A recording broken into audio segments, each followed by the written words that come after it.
Hi, Kylene. How are you doing? I'm well, Dr. Ping. How are you this evening? Good. So it's nice to actually meet you face to face.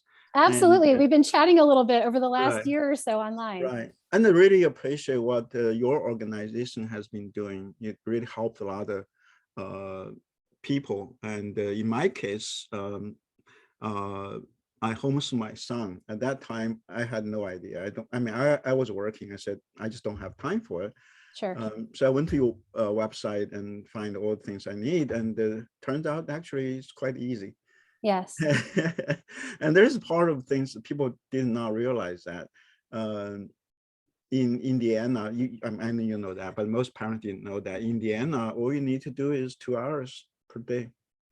So actually, there is no instructional time given to homeschooling parents here in Oh, really? Indiana. Correct. So if you'd like, I can run through the homeschool Yeah. laws very quickly for you. Very good. Very good. All right. So first and foremost, Indiana is a state that has fought hard to maintain the rights of parents to Right. educate their children in the way they wish to be educated. Correct. Mhm. So in Indiana, we must begin formal education by the date our children turn 7. So some parents will say, well, what if my kid's birthday is on Saturday? Well, the state doesn't expect you to homeschool on Saturday, right? Right. They do expect you to start on Monday. Okay. So the state does expect that you would educate your children from the date they turn 7 until they are 18 approximately. So this typically covers, kids that are advanced and are 17, you can absolutely graduate them early. Right. This also covers kids like my own son, who is a September birthday. And so he actually will be 19 when he graduates. He will not be 18. Right. So then the other thing, go ahead. Can you also opt out of it? Because in public schools, like when you get to 16, you can basically not keep schooling. Is Sure. that same thing happen for homeschool? So in Indiana, if a 16-year-old decides to discontinue their education, they're termed a dropout. So that same term would apply to a homeschooler if the child has not met the requirements to graduate their parents' homeschool, right? Gotcha. And we have received questions like that. What if I have a child who is refusing to work? They're an 18-year-old child, so we're looking at an adult now, right? The child is refusing to do their work, and they're not doing any of their studies, they're not completing any assignments. Well, the child has essentially not completed the requirements to graduate their parents' home school, so they don't earn a diploma in that instance.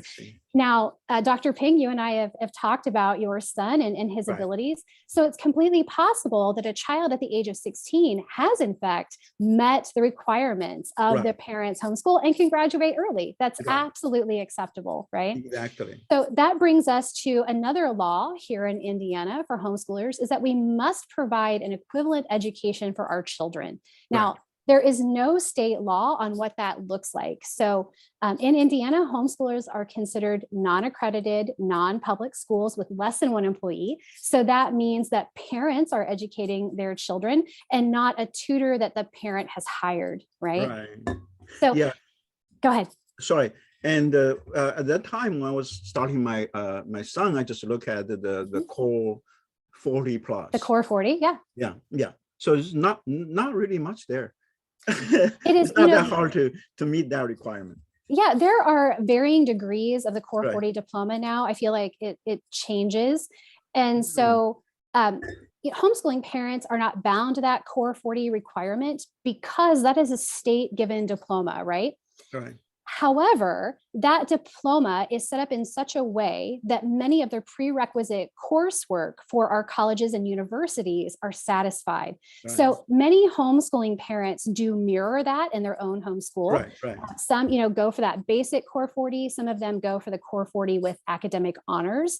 And the colleges, the colleges understand what that looks like. We as homeschooling parents cannot award a core 40 simply because that's a state-only diploma. Right. So, but again, we can mirror those in our homeschools. Right. Yeah. So in my case, I just basically made a transcript for my son. Yeah. Absolutely. And list out things he did. And also I allow him to test out. And because he's pretty advanced, so even though at that time he really didn't do algebra 2, but he's really studying calculus. Right. So I just let him test out algebra 2. Absolutely. Then, if children are able to do that, absolutely do that. Right. Right. Absolutely. So that brings us, and thank you so much for that transition, because transcript is a great transition into this. Parents are required to begin tracking days of attendance when their child turns 7. So the state of Indiana has a general requirement for public schools and accredited non-public schools that state that your school must provide 180 days of education. All right. Now, our public schools and our accredited non-public schools also have an hour of instruction per day requirement. Homeschools don't have that hour of instruction per really? day. I thought it was 2 hours per day. No, sir. Oh, okay. So I was wrong. But many homeschoolers find that a good bit of their work can be completed within 2 hours every day, depending on the age of the student, right? So in my homeschool, I currently have a 4th grader, a 6th grader, and a 7th grader. Now, my 7th grader, her studies are very in-depth, so she might be spending 6 to 8 hours a day working, depending on her focus, right? What she's doing. I mentioned earlier, just as you and I were touching base, that I was working on science fair with her. She's spending a lot of time doing data analysis, creating graphs, things like that, that she wouldn't be typically spending her time doing. Right. Yeah, and also we do have, as homeschooling parents, we do have a lot of flexibility. For example, we absolutely do. We can take them out, take them to vacation, or we can count those as as long as they learn something. Correct. Yeah, we want to make sure.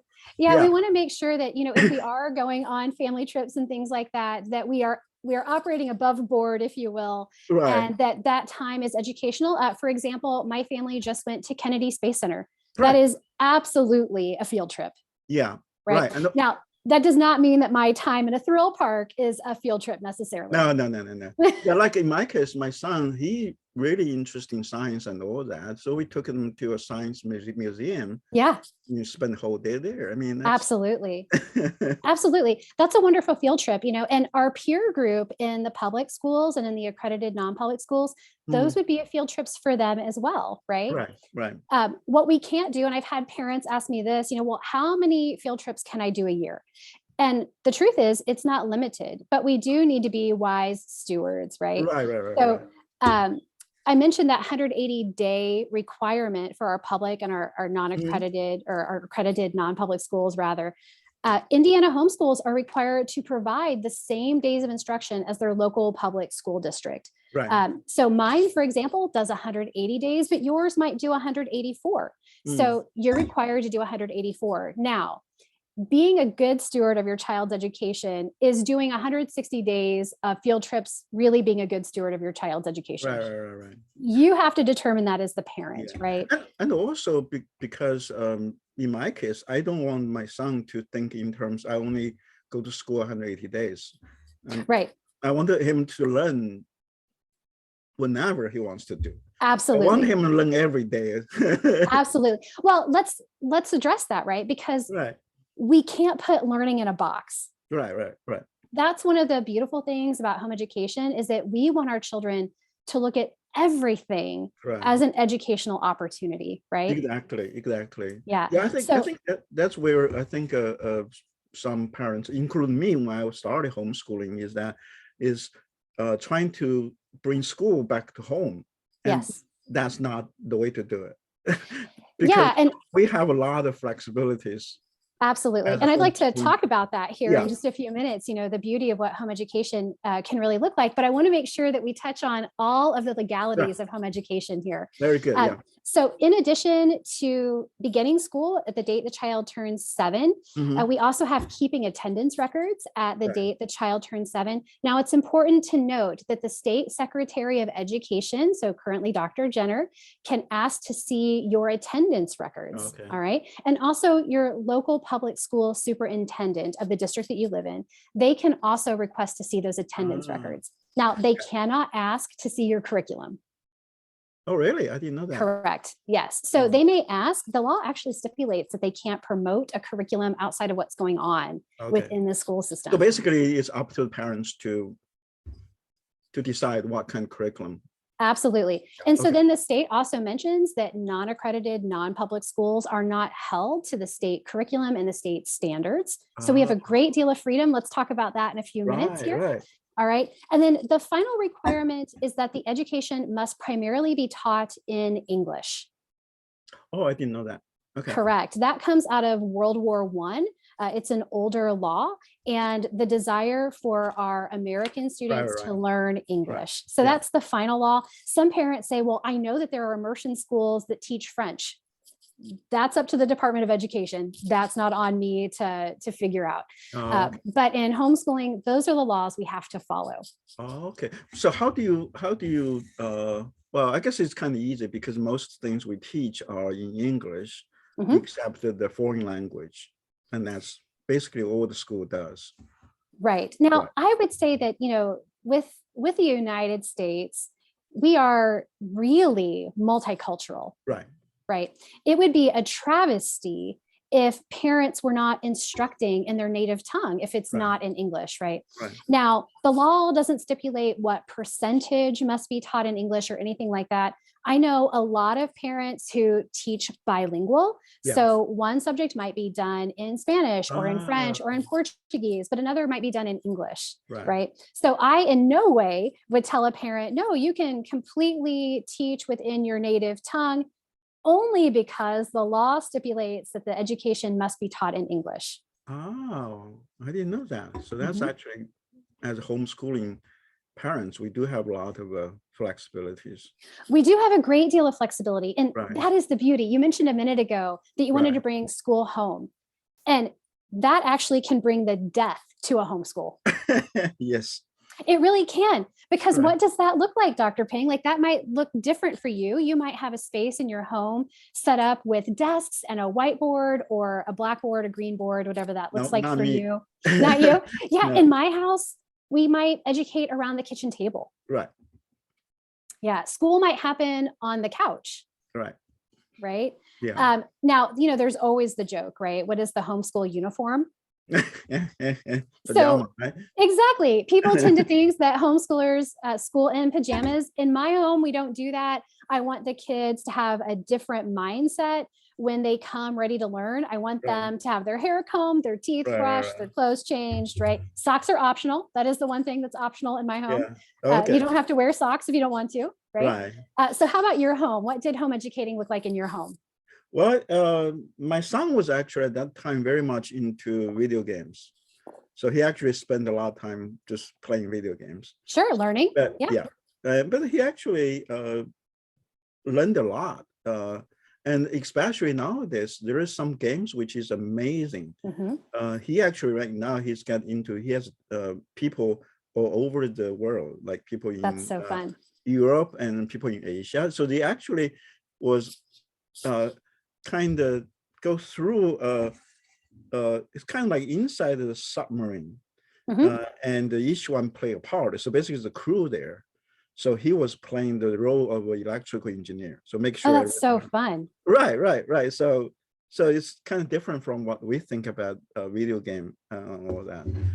So some kind of allowed him to do that, and he was also got into writing and all that. I just want to make sure all the core, and I mean basically I follow the core 40 honor. So to make sure that he actually understand what's going on, he's did that. So I actually gave him the transcript, and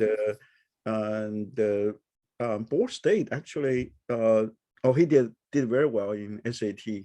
So one day the Board State just gave him a letter and said, come to my school, come to Board State, and we waived all the application fees. That's and amazing. On top of that, we'll give you the presidential award. That's so great. Yeah, sometimes I think as homeschool parents, we worry about that, right? We do. I mean, we do. But actually, the universities actually treat us in a way they want to have homeschool kids. They absolutely do. So I think there's a couple of different things to dissect there. So one of the things is that homeschooling parents bear the full weight of educating their children. We do. We say, I'm going to be responsible for the curriculum choosing. I don't want to say buying curriculum because, as you know, Dr. Ping, homeschooling can be done on any budget, right? So I can spend a lot of money, or I can go to the library and check books out for free. I can talk to my friends who are homeschooling. I can look on Facebook marketplace sites and purchase things at a discounted price. Right. So homeschooling can be done on any budget, but choosing that curriculum every year is on me. Right. Making sure that the instruction is carried out is on me. Right. Making sure that we're just not going, you know what, I just don't feel like doing it today. Right. That's on me to ensure that they're being educated. Right. And that is a heavy weight. Right. That really is. Right. But that's where your organization provides such a big help, because you can always go there and say, hey, hi, I'm trying to do this. Absolutely. What kind of curriculum you use? Absolutely. Yeah. Absolutely. So I will say this, the Indiana Association of Home Educators has been serving families since 1983. Wow. So, we're at that mark, right, where we have a lot of information to share with people, and we serve over 10,000 homeschooling families here in the state of Indiana. And just as you mentioned, people can go to our website and they can see curriculum ideas, ideas on how to create transcripts. You can actually upload your transcripts now and use a transcript service with us. You can generate a diploma if you would like. We have our homeschool day at the Capitol coming up next Tuesday.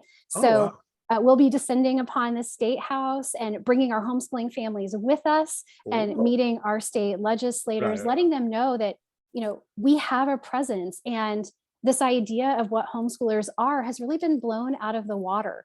Gone are the days of the denim jumper. Right. Yeah. And we want them to see that we are normal people as people can be, that our children are not weird because they're homeschoolers. They're weird because they have parents who turn everything into a learning lesson. Right.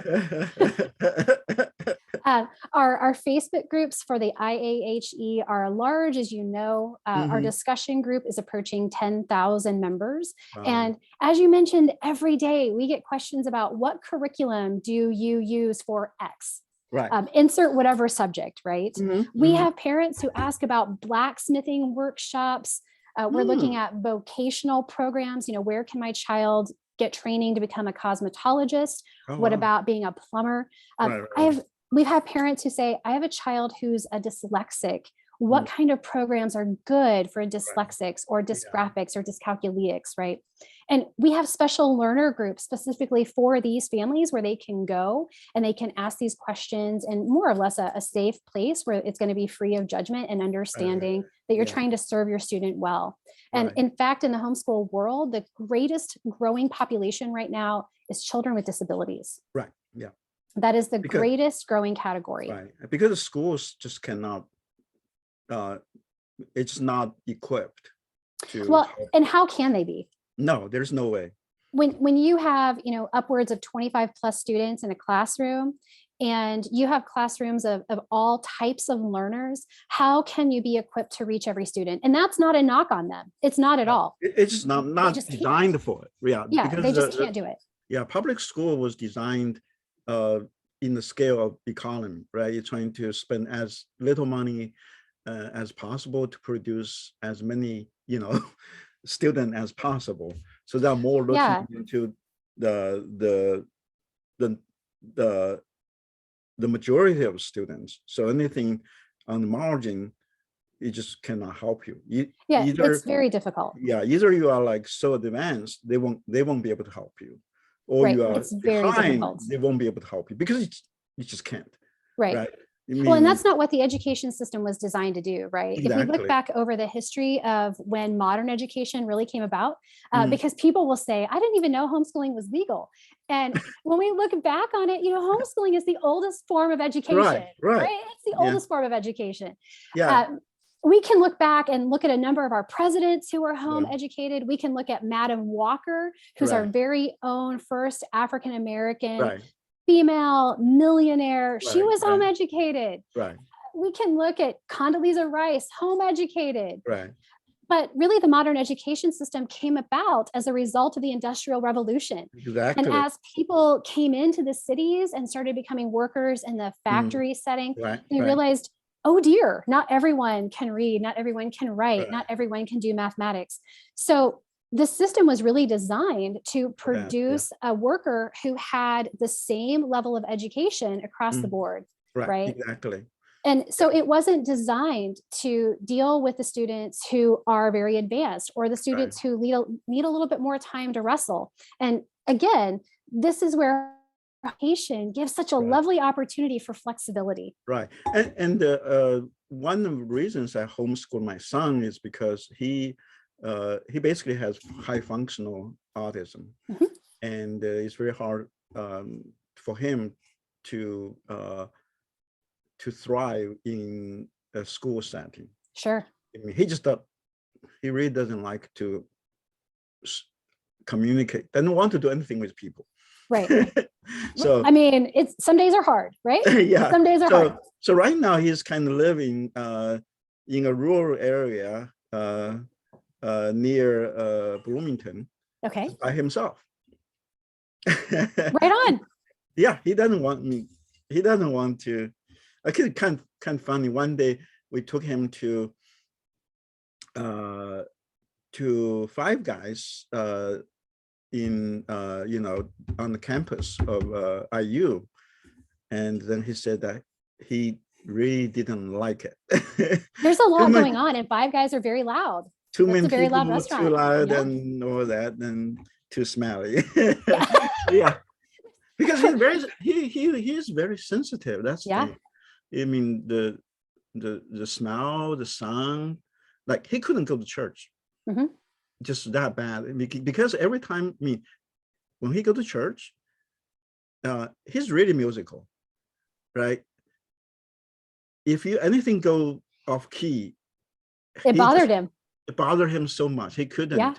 Yeah, he actually told me one time, was in Ball State, right? He's lining up, trying to get food, and there is music playing in the background. It was bothering him so much. He almost got to the front line, and he walked away. Oh no! Yeah, because it just bothered him that much. Yeah. Yeah, anything go off key, well, almost. Yeah, he just cannot stand it. Sure. Well, and that's to be expected, right? So when his senses get overwhelmed, peace out, he's done. Right.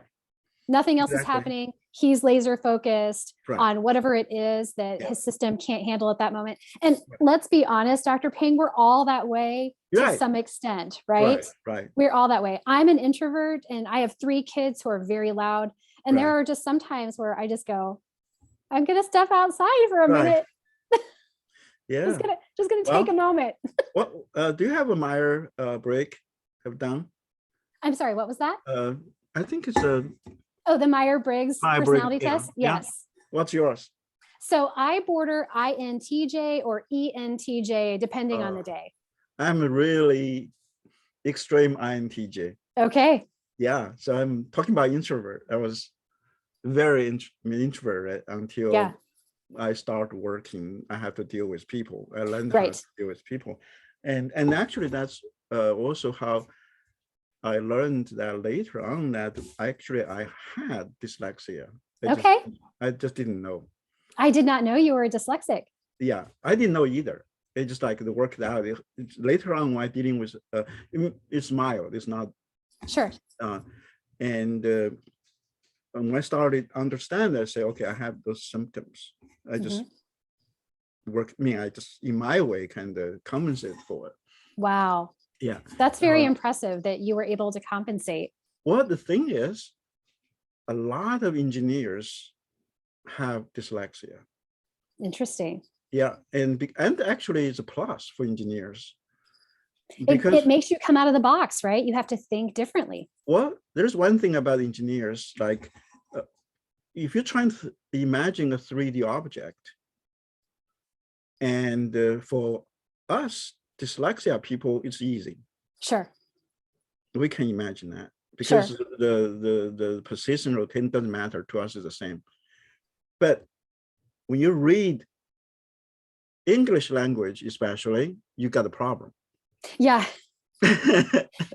English is so interesting. So I'm also a dyslexia reading tutor. I'm a certified Orton Gillingham tutor. Wow. And the English language is this amalgamation of all these different languages, right?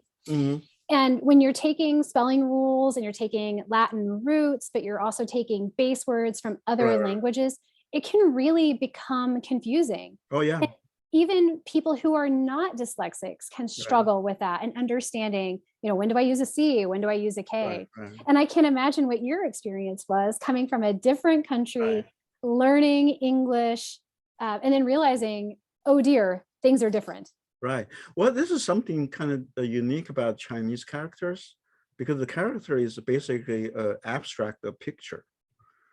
So when you look at the picture, you can look at either in the front way, or you can turn on the back. Okay. And it's the same thing. Trying to imagine a picture like this picture behind me, if I flip the other way, that's still a castle. Yeah, it's just the negative. Yeah. Yeah, this is a castle. I mean, just like the left to right, right to left, right? It's just flipped. Sure. But it's still castle. It's in a forest, and you get the same message. And that's what basically Chinese character is. Okay. So that's why the orientation doesn't matter. Doesn't matter. Okay. Yeah. So that's why you don't have that many dyslexic people with dyslexia, because I never knew when I was growing up anyone had dyslexia. I never heard of anyone had that. But there's a lot of English learner students had that problem.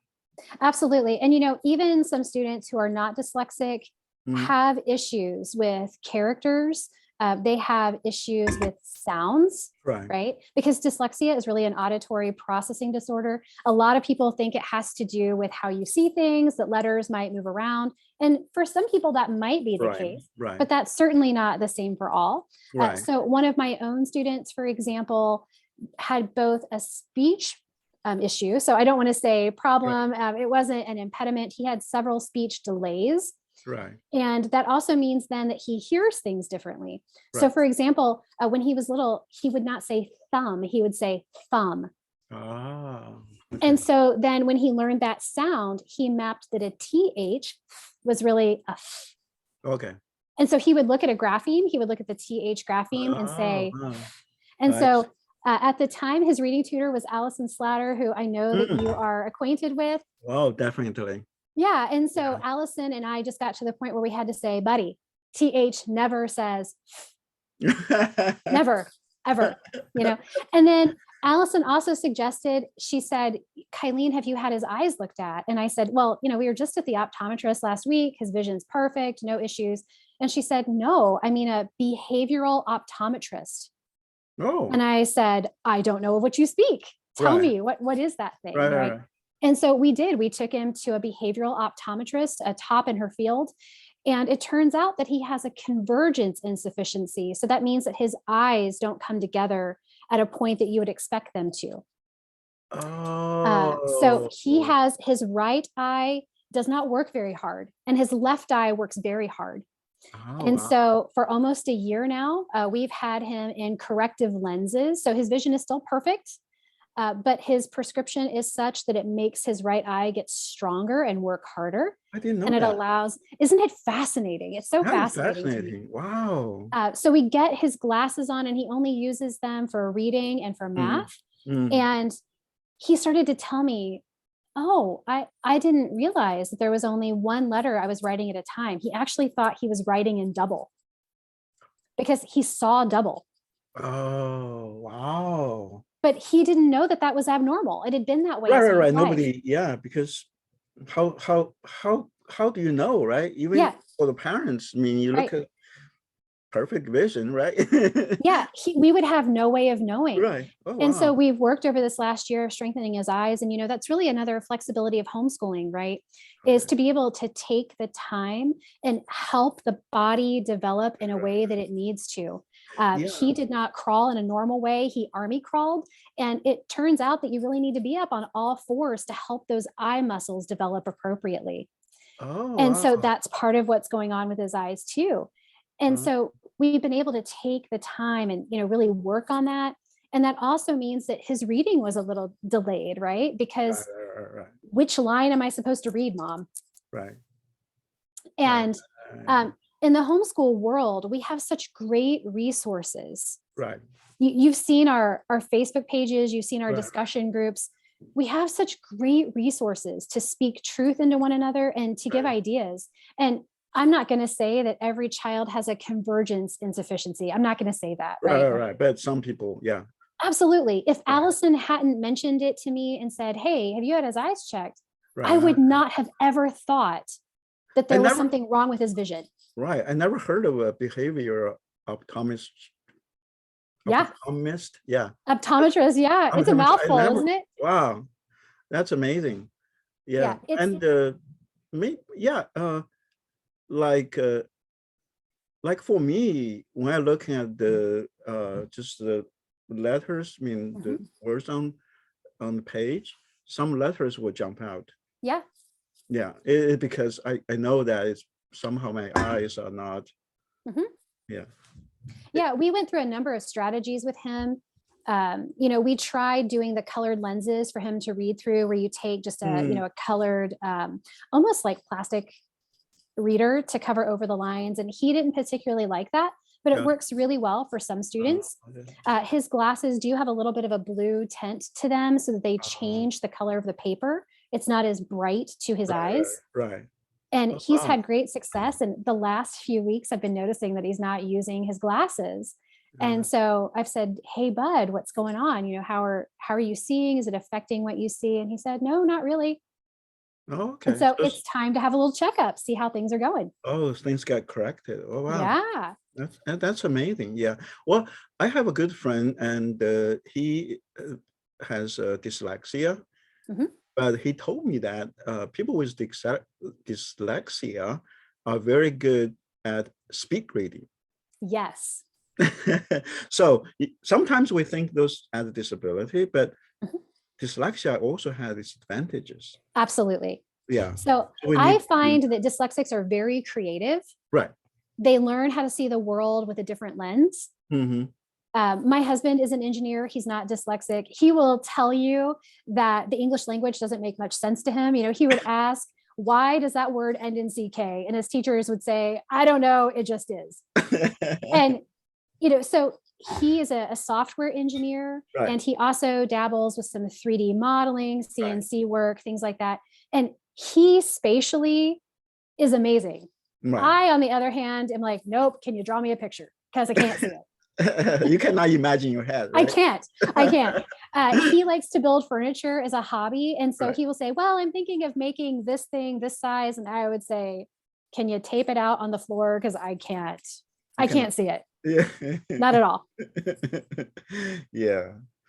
So that's where I think the advantage of homeschooling, because we know our kids the best. Absolutely. We know how to educate them. But unfortunately, there's a mindset of some teachers and administrators. They think the teachers are highly educated, so therefore they are more qualified than parents. Right. Well, there is some truth to that, right? But there's a degree of truth. Right. But on the other hand, we know our kids the best. They don't, right? They are more you can say they're trained to teach the whole class. Maybe they are better at teaching the whole class than us, but in terms of educating our kids, we are much more, a lot more qualified than any teacher. Yeah, so I'm very careful to say they're not better qualified for certain things. We're differently qualified, right? So the thought of walking into a classroom and teaching 25 second graders, for example, at one time, makes me very intimidated. I would not want to do that. Right. I am not equipped to do that. They're equipped to do that, right? But as a home educator, I can sit with my fourth grader one-on-one. So he's getting personalized individual instruction. Right. Exactly. And that is the key. Right. And also the schooling is really unnatural. in terms of learning, because when you learn something, the natural way is if you're interested in something, you can spend hours on that. You don't want to say, drop everything and do something else. That's not natural at all. But that's the homeschooling experience. Like when my son was, when he just do whatever he likes to. Pick a subject that day. I mean, he probably spend the whole week just doing calculus. Sure. That's fine, right? Absolutely. He can finish the whole book in a couple of weeks. Right. So, and so that is more of project-based or unit-based learning. There are so many different education styles. In my home, we're classical educators. So we read difficult books, we learn history, all the things, right? But in homeschooling, the beauty is that you can really integrate subjects. So there's not this idea of at 9 o'clock, we're going to do English. And then at 10 o'clock, we're going to stop and we're going to do science. And some families may operate like that. However, there's what we call this integration of subjects. So you can't study art and not also study math, science, and history. You can't do it. Because art, it doesn't matter if it is drawn art, if it is a drama, if it is music. You cannot study it and ignore what was going on culturally at the time. Exactly. Culture so greatly affects the art that's put out. My students right now are going through the beginnings of painting and understanding this idea of creating your own tempera paint out of eggs and minerals. And really looking at this idea of, can you imagine what it was like to be Michelangelo and go out and gather the minerals, right? And then bring them home, crush them up with your mortar and pestle, and then spend all of this time getting all of the colors you want in a really limited palette based on the minerals that are available to you. And just to spend the time looking at that, our school systems don't have time to sit and cover all those things with 25 students in their classroom. And again, it's no fault of their own. There's no blame to be had there. It's just different. It just means not designed for that. Yeah, it's just different. Right.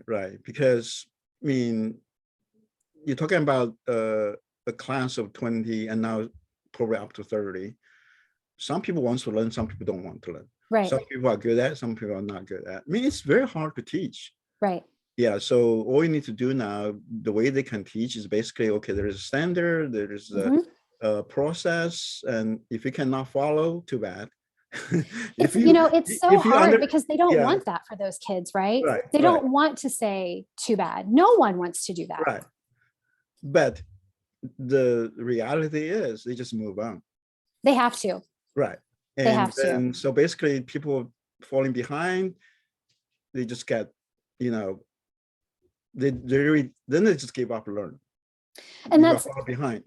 Again, that's the beauty of homeschooling, right? Because if a student doesn't understand a concept, and we mentioned earlier that your son, he loved his unit studies, right? And just being able to study whatever he wanted. In my homeschool, and I'm assuming in yours as well, sometimes we have to spend time learning things we don't want to learn, right? Well, we have to spend time learning how to read, even if we don't want to. Well, I guess I'm more lenient on my son. Well, he was in sophomore. Okay. So he's kind of like, he has his way. So he already had those things going for him, right? But my students have only ever been homeschooled. So it's on me to teach them handwriting. It's on me to teach them to learn how to read. And, my son will say, I don't want to do my cursive. Good for you. You're still going to do cursive. Well, that's also the life skill, right? Absolutely. In real life, I mean, it's not just something you want to do or something you don't. Sometimes you just have to do it. Absolutely. Well, and our founding documents are written in cursive. And if you don't know cursive, you don't know what your freedoms are. And if you don't know what your freedoms are, you don't know what freedoms are being taken away. And that is a vital skill, right? And you mentioned earlier, I wanted to talk about this really quickly, about Ball State and how great they were with your student and what they had to offer them. And what we have seen, especially over the last 15, 20 years, is that schools, colleges, and universities are going out of their way to recruit homeschooling students. And yes, it's because they're homeschooled, but it's not because they're homeschooled, if that makes sense. Because academically, they are Absolutely much better equipped. And also, not only that, they are more emotionally stable in a way. Mm-hmm. Because if there is something wrong, we already have dealt with at home, right? Yeah. And that's, it's so funny because people have this stigma that homeschoolers are unsocialized, they're socially awkward, things like that. We're really not. We're just weird because everything is a learning opportunity. Right. So when we're walking by and we see a flower, we stop and we observe it. What's its color? How many petals does it have? What type of insects are on it, right? We want to know about that thing. But colleges look at us and they know a couple of things. First, as you mentioned, homeschoolers tend to be academically prepared. Right. They're ready to rock and roll. Right. They are students who know how to study independently. Right. So they're not in the professor's office saying, but I didn't have time to write that paper. No, the paper's already written. It's ready to go. Right. And they know that homeschoolers tend to be finishers. When we start something, we tend to finish it, right? We don't let our kids go, but I don't wanna. Too bad. Yeah, that's not how that works, right? Like with my kiddo with cursive, that's not how that works. Right. And then they also know that we tend to be single income families. So the greatest cost of homeschooling is not curriculum. It is not art supplies. It tends to be groceries. Yeah. There was a graphic going around on the internet recently that the greatest cost of homeschooling is groceries. Yeah, and that's true. One. It is. They're home true. All the time. It's very true. Eat all the time. Right. All the time. And then also that one parent typically has given up an income to stay home and educate their children, right? Mm-hmm. So those are the two greatest costs, I would say, groceries and also the cost of an income. So universities tend to know that we're single income families and they want to give us the incentive of academic awards in terms of financial awards to have our children go there because our kids are finishers. And they need those statistics for their program. They want to show that 90% of kids who start the engineering program finish the engineering program, right? Exactly. And our kids come with good grades. They want those grades. The typical grade point average for electrical engineering is a 3.7. They want that. Yeah. Right? They want that. Yeah, very much so. And also because, it really comes down to that we actually, the ideal education is one-to-one, right? Mm-hmm. Absolutely. And that's what homeschooling is one-to-one. Even we have you have several kids, each person is different. You're going to teach them. Are. And you're going to teach them, it's not in their way, but you teach them the way that the best for them. Absolutely. Mm-hmm. I have one student who is gifted in mathematics. She and I have to spend very little time going over her assignment each day. We do sit down and do that because I need to make sure that her foundation is solid, right? And so we do sit down and do that. I have another student, my own children, when I say students, who is not gifted in that way. And math can be a real struggle. But that particular student is very gifted in drawing. And so, my time with that child is very different than my one that is gifted in mathematics and that those concepts come easily with. But my child who is gifted in mathematics might be very frustrated when it comes time for art. And that child's ability in drawing is not that of their siblings. So there's a lot of opportunity for individualized instruction and then also character building, because my goodness, so much of what we do in home education is not academic. It's really about character. Yeah. Well, talking about social emotional learning, right? Upfront and personal. Yeah. That's a really real thing. And also they learn from us, how do we interact with other people. Also like homeschools, they have co-ops, they have social gathering, they have, sports, right? Absolutely. They really learn how to interact with each other, and they actually learn how the parents interact with each other. Absolutely. So really, they have good role models, basically. They do. And there are so many different types of co-ops you mentioned available, so many different types of sports organizations available. The IAHE has created 17 different regions here in our state. Oh, wow. And there are regional representatives for each one of those regions. They are parents who live in the area, they're homeschooling parents, they're intimately acquainted with different co-ops and sports organizations, fine arts opportunities, things like that in their areas. And we do have a list of co-ops and sports opportunities available on our website. Right. And we are a Christian organization, but we serve all homeschoolers. And so there are different types of groups on our website. There are some secular groups, there are some faith-based groups. There are all kinds of sports groups. And, that's something that we hear quite a bit is, well, shouldn't my child be permitted to play sports at their local school? Right? A lot of people see that as a drawback from home education. So that's actually up to the local school system if they want the kids to play. Oh, I didn't know that. So they actually can play in the local schools, right? They can, but it's up to the school system. Oh, okay. And the children have to take at least one class at the school to be permitted to participate. And many homeschoolers have chosen not to use the public education system for a number of reasons, right? And so what the homeschoolers did here in Indiana, they're super resourceful people. They said, we're going to create our own teams. And so they've done that. We have football teams, basketball teams, track and field teams. We have baseball teams, and they're competitive teams. Of course, We get questions that say, well, do the recruiters know about them? Because my child is gifted in baseball. I want my child to have the same opportunities. And the answer is yes. The recruiters come as well. They know that we are homeschooled. They know that we have talent. And because we're homeschooled, we can spend more time devoting to developing those talents. Exactly. Right? Than just saying, hey, buddy, sorry, you can't practice baseball until 4:30. Right. Yeah. And also you have tons of flexibilities. Absolutely. Right. And many parents do choose to homeschool for that reason. Oh, I didn't know that. If they have a kiddo that is experienced in gymnastics, for example. Oh, right. Yeah. Right. They can go to the gym at 1 o'clock in the afternoon. Again, it doesn't have to be after 3:30, 4 o'clock in the afternoon. Yeah. My daughter, actually, she went to a ballet school for 8 years. And wow. A lot of her friends were homeschooled. Okay. Either homeschooled or they do online school. Because they're very demanding the time they spend. I mean, it's crazy. It is. And, that's a really important distinction that you mentioned. Oftentimes people believe that they're homeschooling if they're doing an online public school. And the truth is different. That is completely different. Right. And there have been some heartbreaking things that parents have said when it comes to that. Like, I don't know how you could do that. Well, I don't do that. Right. My kids don't sit in front of a computer for their education. Right. Well, my daughter did 1 year and then she didn't like it, so stop it.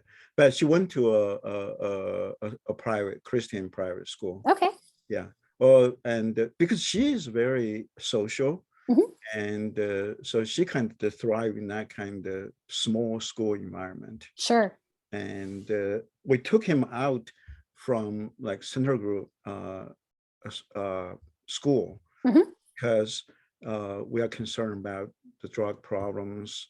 I mean, they still have the problem in high school, the drugs, and means they are getting better. They actually now have dogs there to sniff. Wow. Wow. Yeah, I know. And we also were worried about the liberal kind of indoctrination and all that, right? When they watch news, they watch CNN, right? Yeah. Well, and that's the thing. So when you're homeschooling, people often ask, are you homeschooling to shelter your children? And my answer is always no. What am I sheltering them from? In my home, we can watch CNN, we can watch the evening news, but we can also pause and have really difficult conversations and work through them together. Right. And also you got, you can watch CNN, you can watch Fox News, you can watch that. You have that choice, but in public setting, you don't have that. Right. Yeah. And and also as a Christian, I know that. I mean, my biggest problem is when my daughter, who was in middle school, and that was the time talking about gay marriage and all that. And she was not happy with us that we are opposing gay marriage.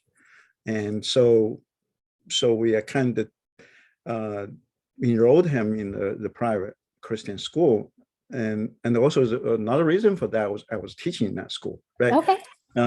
So the first year, one of the Bible classes, they studied the book, Romans. Mm-hmm. And she had a very good Bible teacher. And after that, she understand why we have that. Because for her, like, she was in the ballet school and she wants to be a professional ballet dancer. In her, that ballet, there are many gay men. And she had basically an instructor who is really talented, but and he's gay. So to him, like, why not, right? Why? How do you? They love each other. Why don't you allow them to get married? It's very hard for us to explain to them because they hear those in school, right? And hear them from his peers. But once he in that Christian environment, he really had a good Bible teacher. Yeah. Really, she's really getting.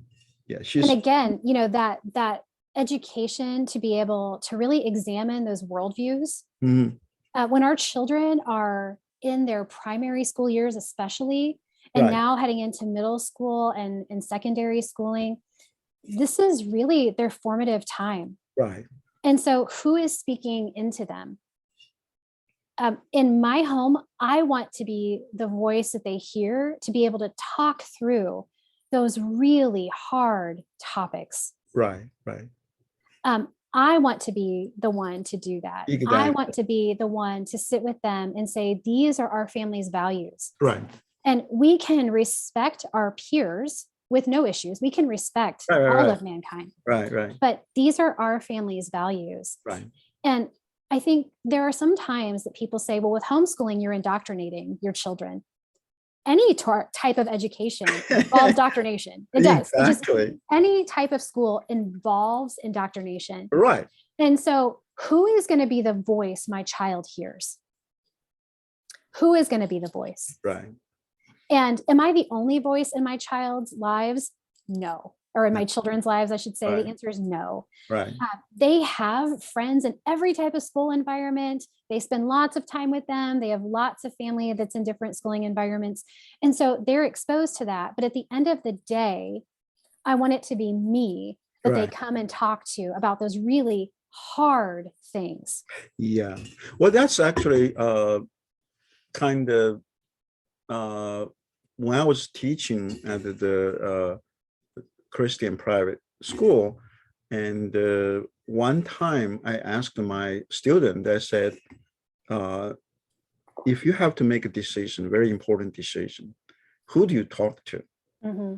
And most of them said they talk to their best friends. Yeah. Only one student said she's going to talk to her mom. Mm-hmm. That was eye-opening for me. I was so shocked. Yeah.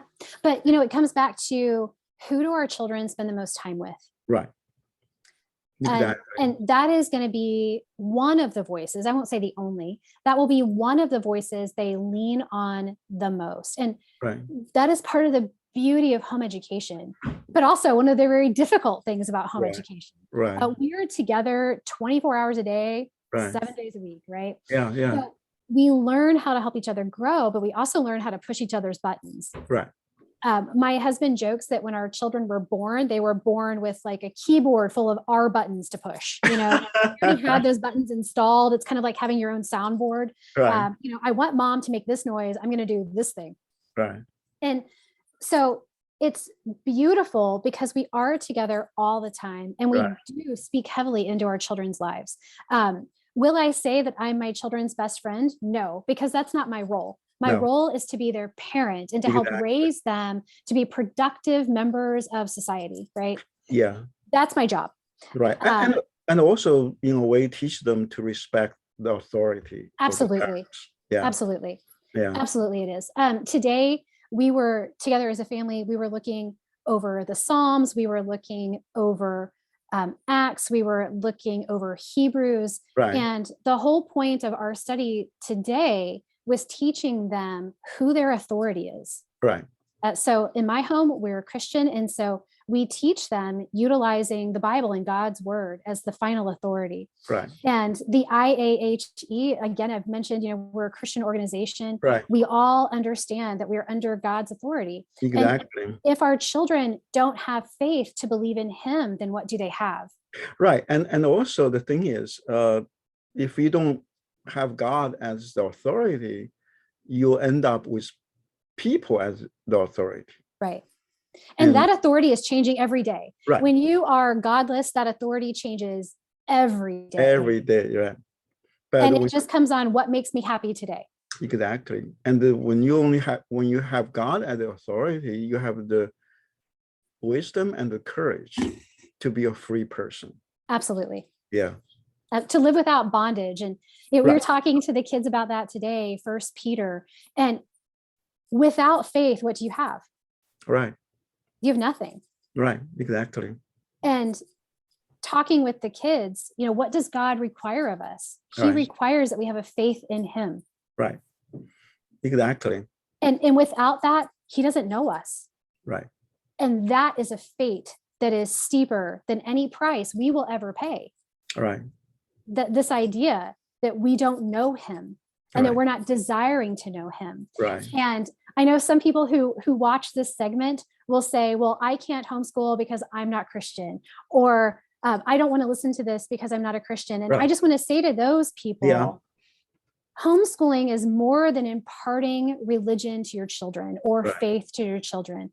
Homeschooling is about developing lovely and yet difficult relationships with your children. Exactly. I mean, you need that time to really get to know each other, to bond with each other. And that's what's missing when you send the kids to public school, because you don't have time. It's so hard. Yeah. It's so hard. And as I've watched, my friends, and I will never judge another person's educational choice for their family. It's your family, right? Lead as you feel you should lead. But I look at that and it's so hard because the children are gone during the best parts of their day. They're gone when they are fresh and they're awake and they're ready to learn, and they come home tired. And I look at my kiddos, at 4:30 in the afternoon, no good learning is taking place. No. It's just not. No good learning is taking place. And after dinner, my 7th grader, sometimes she does have to do work after dinner. And it takes her 2 and 3 times longer to do that work than it did at 10 o'clock in the morning. And she has mom going, get it done. Just get it done. And she's by the way, do you have tea time? We do not have tea time, but we have morning reading time together. So I let my children pick out a book series to read. Right now, we're reading the Book of Sight together. And so they pick out a book and we sit down together the first half an hour of every day and we just read together. And they will beg, Mom, please one more chapter. Please, Mom, let us read one more chapter. I'll say, it's 9:30, man, we got to roll. We've got math to do or whatever the case is. Well, the reason I mentioned tea time, because like you said, at 4 o'clock, people get tired and all that. But I really like the British tradition to have a tea time at that time, to get some tea, and that kind of refresh you. It does, something nice and warm in your belly. So then you can keep doing things. Absolutely. I will say some of the best advice that I received was from my sister-in-law, who is homeschooling her now sophomore. And they've been homeschooling for several years now. And she said to me, Kylene, when they hit middle school and high school, one of the phrases we use in our home is, if they're having a really hard time, honey, why don't you go get a nice drink of water? And when we think about that, it's a change of scenery. Like your tea time example, it's a change of scenery. You take your mind off of whatever is going on academically, whether things are going great or whether, we're having an argument over a math problem. That time is just a change of scenery. And also I think teach them a good coping mechanism. Absolutely. because sometimes you run into problems just so difficult. I mean, you just feel like you have to do it, right? Yeah. Get it done. But a lot of times, best way to do it, just leave it there. Yeah. And do get something fresh else. eyes. Yeah, then you come back and you say, oh, okay, actually, it's Absolutely. not that. Right. But so that way they are not going to become panic. Yeah. I saw a lot of people, they don't have that kind of coping mechanism. They just get panic. And once they get panic, their mind just go blank. Yeah, no good learning is happening, right? It's kind of that like 4:30 timeline. Right. No good learning is happening. That wall is being put down. They're believing these lies. I'm not good at math. I'm not good at reading. I'm not good at whatever. Insert subject matter, right? And that's just not true. No, not at all. We just need to take a step back. We need to take a breath. I have a kiddo that when it's winter time and he's not out exercising as much, he just gets really bombarded by all the energy that he has. And so if I notice that he's a little bit more squirrely than other times, I'll say, hey, bud, put your shoes on and go take 3 laps. Right. You know, and he'll go outside and he'll run around our house 3 times and he'll come back in and he'll sit back down and he'll go, oh, mom, that was so much better. Yeah, it is. And, you know, sometimes like today, it's a little dangerous for him to be out with it being such a low degree outside. And so I'll say, hey, bud, why don't you go down? We'll take care of the treadmill, get it plugged in for you. And you can run for 20 minutes, right? Now, not everybody has a treadmill. I bought one years ago. You can get them on free sites. You can get them on resale sites. And if you have the space or not, they fold up, whatever configuration, some slide under beds. It's lovely. But I highly recommend having options like that for your kiddos. I had a friend whose son used a little bike station. Do you know what I'm talking about? It's like a little block with the little pedals on it. He used one of those and it was glorious for them. Right. It is. It was glorious. Yeah. And so find things like that that work for students and allow them to be able to find the mind space to learn. Right. Very, very good.